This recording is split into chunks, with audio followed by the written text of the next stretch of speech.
Hey, what's going on, guys? Wanted to make a video talking about what exactly makes a deck top tier. If you're diving into Union Arena, what to look for the best decks, and when a new set's coming out, maybe try to use these things to gauge which ones are probably going to stand out the most. Because as we've seen over the last year, it's pretty straightforward, simple thing that comes into play that pretty much decides what's going to make a deck top tier or not. At the end of the day, we do also have brand new effects always coming in every new set. So going forward, there's so many different new top tier playstyles that could come out. But overall, in general, Union Arena is an action point dependent game. Most players in most decks are limited to 3 action points per turn, unless you see your restands if you're lucky, unless your deck is playing into like a restand mentality, which pretty much plays into like board rushing, which is one of the things we're going to cover. Essentially though, if you're able to play into one of these things, taking advantage of your opponent's action points, removing stuff from the board, freezing stuff so that they can't play stuff. Or the other thing that you could play into in this game, the fact that we have 7 life in Union Arena. There's not much that can be said about that. Generally, maybe if your life saves you, it can come in clutch, but overall, if you are rushing out cards, getting in like 5 or 6 attacks in a turn, it really is going to pressure your opponent down to the point where there's not much they can do, right, if you're taking advantage of that as well. So that's essentially what we're going to dive into today. Removal decks, freezing decks, rush decks, multi-attack decks. Those are essentially the best things that we are seeing in the best decks. So I just wanted to dive into that and sort of give people an insight into what they're looking for in those best decks and to why they're standing out so much if they're not aware. And while there's plenty of other factors that make decks top tier, like raid options, energy requirements, things like that, I feel like these are the overall standout factors into what makes the best decks the best. And keep in mind, every deck does have its good matchup, its good counter, so everything is beatable, but at the end of the day, the best things come down to speed and consistency, in my opinion. There's not much you can do when a deck is just playing too fast, and at the end of the day, you want to play a deck that's going to be super consistent, especially if you are going to go to something like regionals with it and really make it stand out, because there's a deck that's going to perform great 2 to 3 out of 10 games, and a deck that's going to perform really well 8 out of the 10 games, right? There's a very big difference there. So in my opinion, the best thing that you could ever find in a Union Arena deck, the thing that's always going to be a top tier factor if you have multiple cards playing into it, is removal. Removing cards off of your opponent's field, even just putting it back into their hand, but especially sidelining it, removing the cards from the field that they already played, which is one reason that Snipe has always been an insanely strong trait that cards can have when they're attacking. They can actually remove one of your opponent's cards. Even things like reducing cards down to 0, a new sort of niche thing that we're starting to see, a full energy line, and then are attackers or cards that are forcing your opponent's frontline cards back into the energy line, forcing your opponent to remove cards on the energy line because you can only have 4 there. So if you push back 1 into a 4 energy line, they have to remove a card, i.e. playing it a removal. This is always going to play really well into this card game because this is an action point limited game, right? So if you are playing your best cards and you don't have much to go into with the next turn, if they're removing it from your field, there's not much that you can do.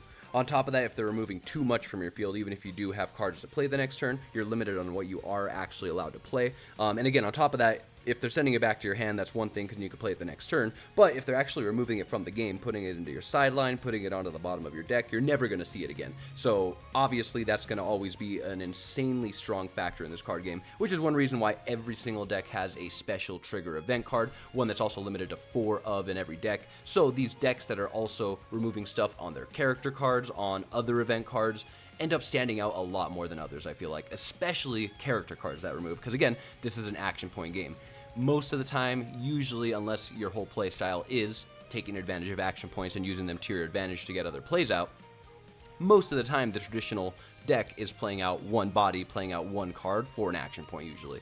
So if you can not just get a removal off for your action point, but you can also play out a body to attack with and remove something on your opponent's front line, essentially playing into the taking advantage of the action point game here, the more you can get out of the one action point, the better. The stronger the deck is going to perform. It's definitely going to stand out, undoubtedly. Unless the deck you're playing against is playing out a sideline, playing into a gimmick of, oh, well, I can play out multiple bodies for free. Again, every deck has their counters and stuff, but at the end of the day, in my opinion, removal is always going to be the hardest thing to play against, because if they get rid of your best cards and you don't have a way to get them back, or if they slow you down enough by constantly removing stuff, there's not much you can do, because if you run out of blockers on the front line, your opponent's just going to be able to take life at that point. There's not much that you can say. So yeah, at the end of the day, removal's always going to be the strongest, and it definitely shows. Blue Jujutsu Kaisen, Yuji, purple Bleach, green Kurapika, and Yusuke, pretty much all the snipe decks. The only thing that the snipe decks usually struggle from and suffer from is the fact that they're like a ramp deck, so diving into the next things are going to be like board rushing rushing and multiple attacks. Unfortunately, some decks play so fast that those ramp decks don't always perform as well because they don't get the time to actually set up. But as we've seen, though, with the green decks, the snipe decks can be really strong. At the end of the day, if a card is leaving your field for no reason, it feels really bad. You want to play a card, and even if it is a really small body, you want its reason for leaving the field to be because you blocked with it, right? You want to have saved a life with it. After so many turns, with so many action points involved between the turns, it's gonna show as you run out of actions and your opponent has more. But again, other decks can play against it, board rush, free play decks, etc. It's just not a lot of decks do that. And then not as strong as removal, but definitely a close second is freezing cards. If you're doing it with a lot of different cards in your deck and you're doing it throughout multiple turns, doing it at the right times, you can really take advantage of the game by freezing your opponent's cards. It's almost like a form of removal because you're essentially removing it from the game and your opponent has to spend more action points to sort of supplement it. But unfortunately, there's ways to play around freeze in this game, unlike removal. If it goes to sideline or the bottom of the deck, there's really not many decks that can say much against that. Whereas if a card gets frozen, you can raid on top of it if it's the right card, an active trigger could bring it back. Regardless, though, freezing is still very strong, especially if you're doing it late game, especially if you're doing it at the right moments where your opponent is just staying frozen, because not only are you taking away a blocker on your turn that you're getting a free attack through with, but you're also taking away an attacker on their turn, hopefully. Again, there's limited space on the board, limited actions you can spend per turn, so taking away a card on your opponent's board in any aspect is going to be very strong. In my opinion, though, freezing can be played around and doesn't actually force your opponent in some situations to be super pressured, especially if it's too early in the game with their action points, whereas removal is just snap your finger and the card's gone. Very different mentality. We've seen a lot of strong freeze decks, though, especially when it plays into other abilities with the deck, like damage 2, or other effects that play into cards that are already rested, essentially. As we've seen with like Green Toshiro, for example, still the strongest freeze in the game, it also hits the opponent's energy line, which can be absolutely massive, so they can't push cards up to attack with the next turn, versus just freezing a singular card.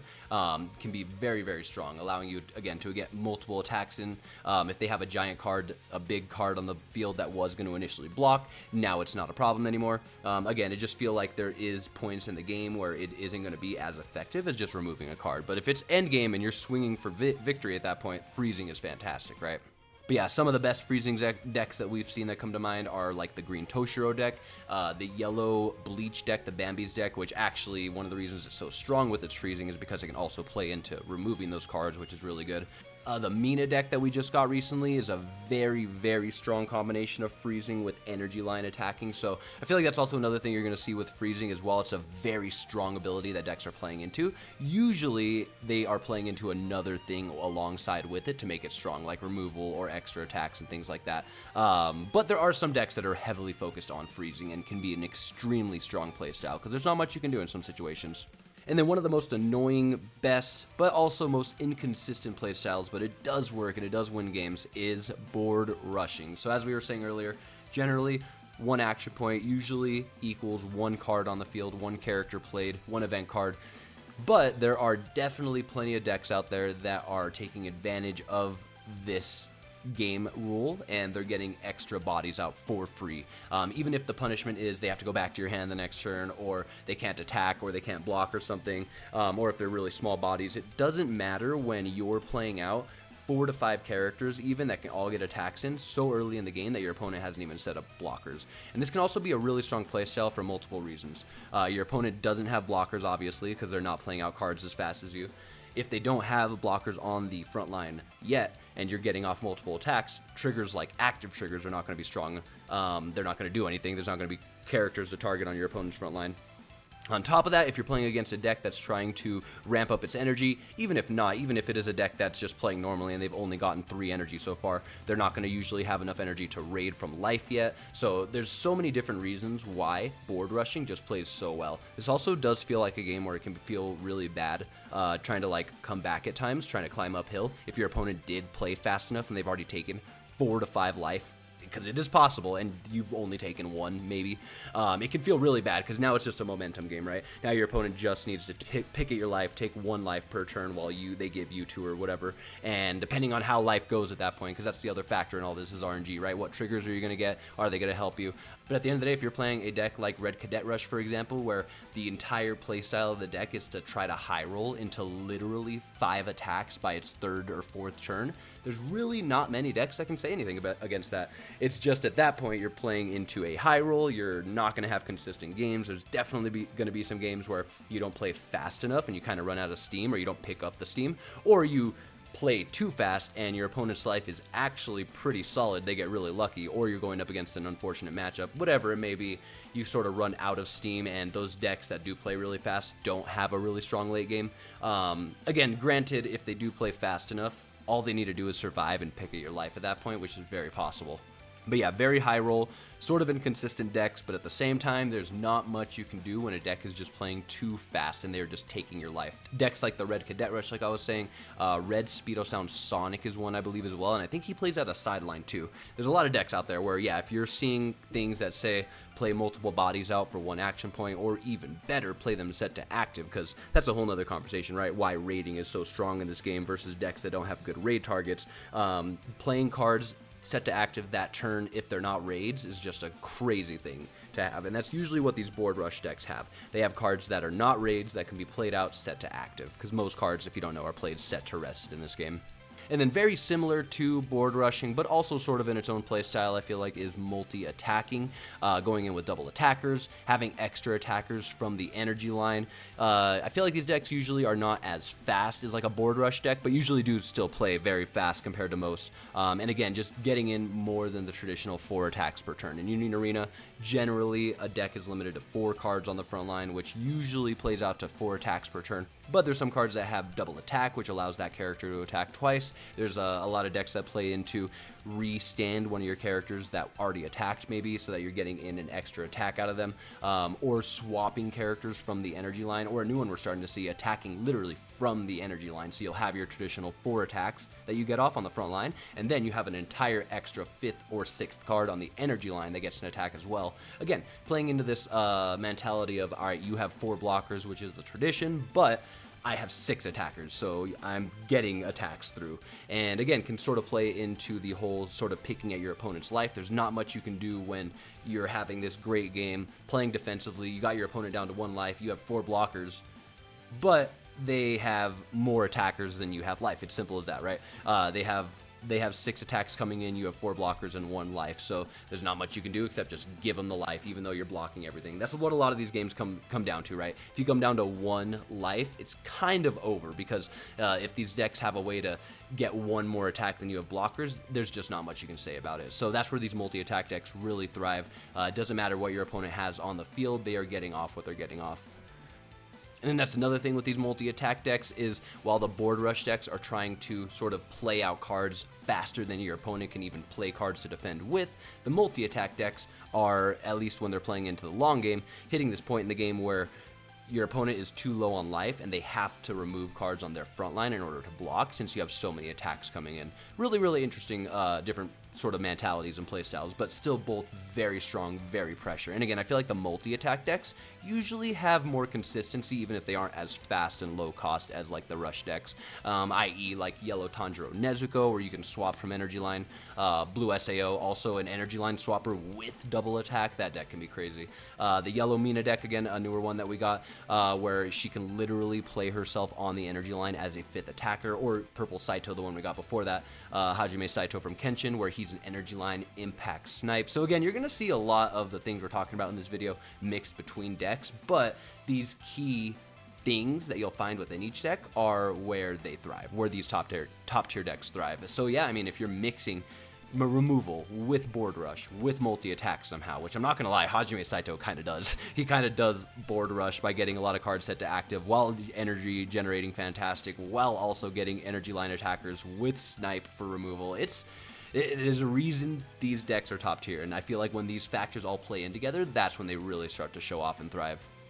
Obviously, we could have put in like insane draw power, I feel like, but honestly, I feel like there are decks in this game that draw like crazy, but they just don't have any of these factors that help them thrive. One that I'm thinking of right now, slots. I love Hunter x Hunter slots, but it just doesn't want to play Union Arena. It draws like crazy.